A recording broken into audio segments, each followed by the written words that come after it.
Hai semua, salam sejahtera Malaysia. Selamat datang ke channel Fels Lifestyle.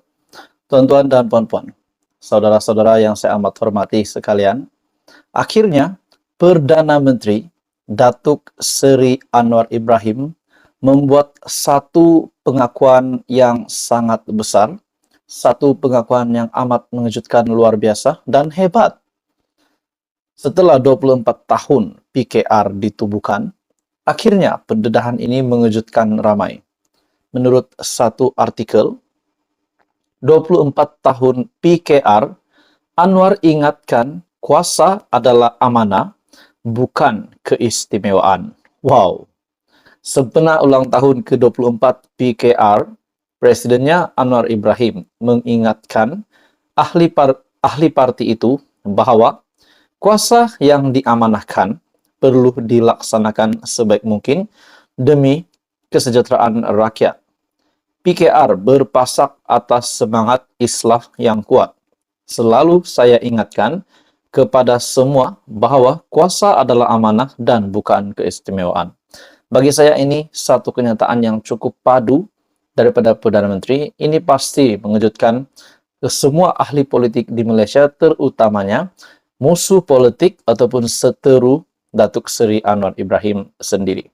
Oke, saudara-saudara, tuan-tuan dan puan-puan, sebelum saya meneruskan isu hangat ini, saya meminta jasa baik Anda untuk bantu channel ini dengan menekan butang like. Anda juga dipersilahkan untuk share video ini dan tekan butang subscribe.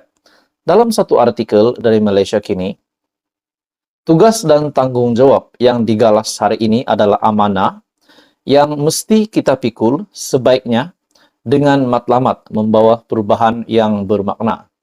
Selamat ulang tahun PKR yang ke-24 kepada seluruh anggota dan pimpinan PKR, katanya dalam satu hantaran di Facebook. Parti Keadilan Nasional ataupun PKN ditubuhkan pada 4 April 1999 oleh keluarga dan penyokong Anwar berikutan penahanannya sementara menunggu selesai perbicaraan atas dakwaan salah guna kuasa dan liwat. Pada September 1998, Perdana Menteri ketika itu, Dr. Mahathir Mohamad, memecat Anwar sebagai timbalannya, mencetuskan gerakan reformasi yang akhirnya disokong oleh Parti Pembangkang. Kemuncaknya menjadi gabungan Pakatan Harapan ataupun PH yang wujud hari ini yang menerajui kerajaan perpaduan di Putrajaya.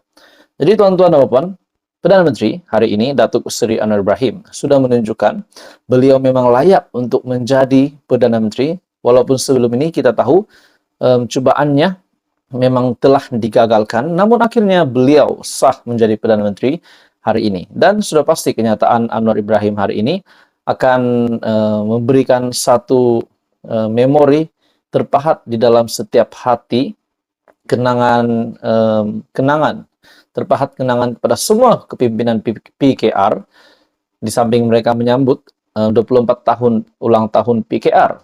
Dan bagaimana pula dengan kenyataan ini? Adakah ini akan mengejutkan ramai ahli politik di Malaysia, terutamanya seteru ataupun musuh politik Anwar?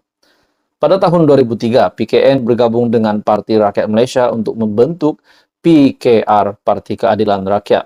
Sementara itu, Ketua Penerangan PKR dalam perutusannya sempena ulang tahun ke-24 PKR mengingatkan ahli parti itu tentang perjuangan mereka untuk semua lapisan masyarakat. Parti yang sentiasa memperjuangkan nasib semua lapisan rakyat, tidak mengira agama, bangsa maupun jantina. Jadi itu adalah kenyataan daripada Perdana Menteri dan salah satu Menteri Anwar sendiri, yaitu Fahmi Fadzil, sebagai Ketua Penerangan PKR juga. Jadi tuan-tuan dan puan semua, apa komen Anda? Teruskan bersama di dalam channel ini. Jangan lupa tekan butang like, share, dan subscribe. Hai semua, salam sejahtera Malaysia. Kembali lagi bersama dengan saya di dalam channel Fels Lifestyle.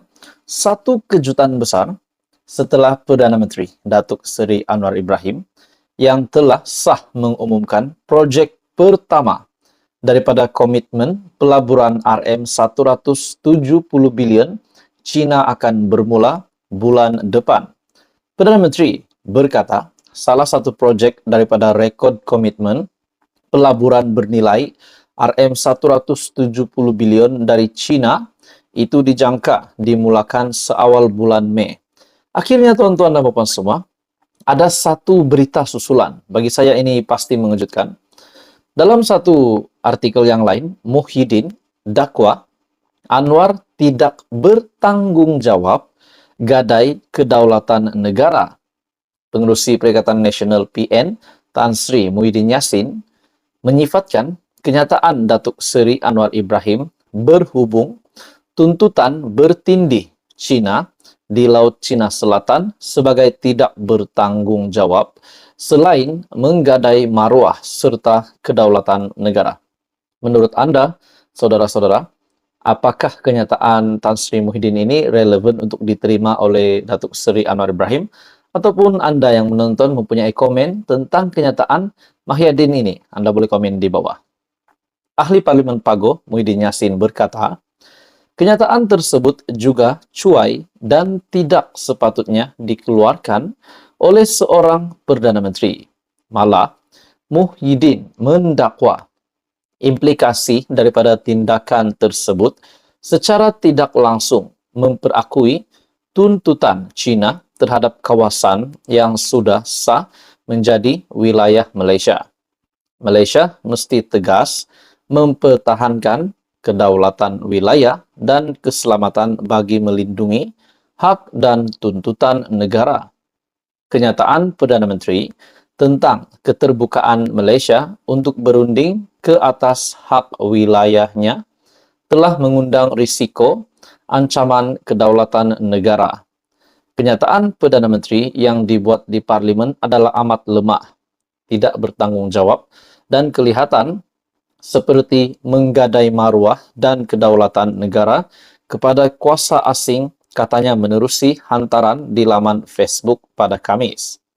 Sebelum ini, Anwar ketika sidang Dewan Rakyat memaklumkan Petronas akan terus melaksanakan kerja-kerja cari gali minyak di kawasan sedia ada di Laut Cina Selatan, namun menjelaskan kerajaan masih terbuka untuk perundingan sekiranya China merasakan kawasan berkenaan adalah wilayah negara berkenaan. Dalam pada itu, Muhyiddin turut mendakwa kawasan cari gali Petronas yang dirujuk oleh ahli Parlimen Tambun itu merupakan dalam wilayah Malaysia dan tidak boleh dirundingkan walaupun dituntut oleh China. Pada hemat bekas Perdana Menteri itu, Anwar sepatutnya tegas mempertahankan kedaulatan wilayah negara seperti yang termaktub dalam Peta Malaysia 1979. Persoalannya tuan-tuan dan puan, adakah apa yang dinyatakan oleh bekas Perdana Menteri Tan Sri Muhyiddin Yassin ataupun Muhyiddin ataupun Abah, adakah apa yang dinyatakan oleh Anwar Ibrahim yang beliau tidak setuju ini pernah dia sendiri lakukan? Apa yang dinyatakan kepada Anwar Ibrahim, adakah Muhyiddin sendiri pernah membuat perkara yang sama? Jadi sekiranya Anda mempunyai info tentang itu, Anda boleh komen di bawah. Dalam artikel ini, sehingga kini kawasan pertikaian di Laut Cina Selatan masih belum diputuskan dan ASEAN juga tidak mencapai konsensus mengenai pertindihan tuntutan. Perlu diingat bahwa ASEAN menolak pengiktirafan 9 dashline yang dituntut oleh China, termasuk dalam wilayah perairan Malaysia. Berkenaan pertindihan tuntutan, sebarang perbincangan mesti dibuat selaras dengan konsensus ASEAN dan South China Sea Code of Conduct. Mengambil kira kedudukan ASEAN sebagai gabungan 10 buah negara, Malaysia mesti menangani isu maritim antarabangsa secara lebih berwaspada berpandukan prinsip kedaulatan negara dan gagasan ASEAN tegasnya. Jadi menurut Anda, apa komen Anda setelah Muhyiddin mendakwa Anwar tidak bertanggung jawab gadai kedaulatan negara? Teruskan bersama di dalam channel ini. Jangan lupa tekan butang like, share, dan subscribe.